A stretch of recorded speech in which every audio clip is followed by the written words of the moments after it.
आज जब मैं ग्वालियर रेलवे स्टेशन से अपने घर जाने के लिए बाहर निकला तभी एक बुजुर्ग रिक्शा चालक मेरे पास आया। उसके चेहरे पर उम्र की थकान साफ दिखाई दे रही थी, लेकिन आंखों में मेहनत और ईमानदारी की चमक थी।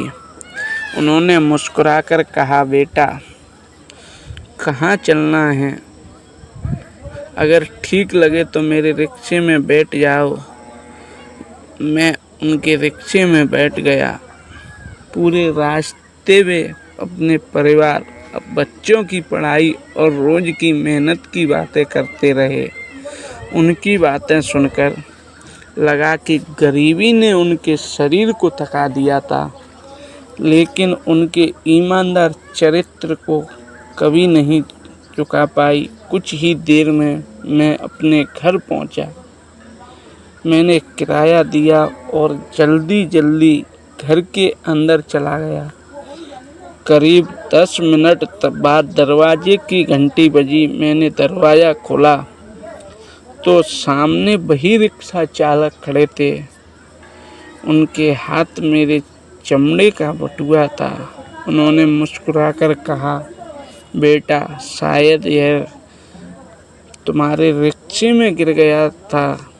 मैंने घबराकर बटुआ खोला। उसमें नकद पैसे, एटीएम कार्ड और कुछ ज़रूरी दस्तावेज थे। सब कुछ सुरक्षित था। मैंने राहत की सांस ली और कहा, बाबा, अगर यह बटुआ किसी और के हाथ लगा हो जाता तो शायद मुझे कभी वापस नहीं मिल पाता।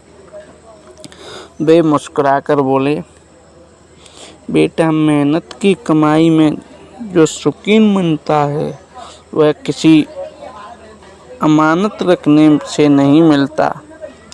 उसकी यह बात मेरे दिल को छू गई। मैंने उन्हें इनाम के तौर पर कुछ पैसे देने चाहे, लेकिन उन्होंने पहले मना कर दिया।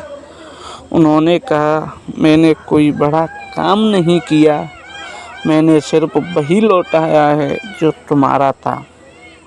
मेरे बहुत आग्रह करने पर उन्होंने केवल इतना कहा, अगर सच में मेरा सम्मान करना चाहते हो तो जब भी तुम्हें किसी ज़रूरतमंद की मदद करने का मौका मिले, ज़रूर करना। वही मेरे लिए सबसे बड़ा इनाम होगा। उनकी बातें सुनकर मेरी आंखें नम हो गईं। मैंने उनके पैर छुए और कहा, बाबा, आज आपने मुझे ईमानदारी का असली अर्थ सिखा दिया। वे मुस्कुराते हुए धीरे अपने रिक्शे पर बैठ गए और धीरे धीरे आगे बढ़ गए।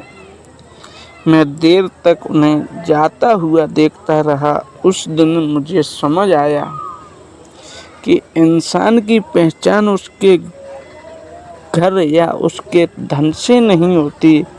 उसकी असली पहचान उसके चरित्र और उसकी ईमानदारी से होती है। आज भी जब मैं किसी रिक्शा चालक को देखता हूँ तो मुझे उस बुजुर्ग की याद आ जाती है। मेहनत की कमाई छोटी हो सकती है, लेकिन ईमानदारी हमेशा इंसान को बड़ा बना देती है।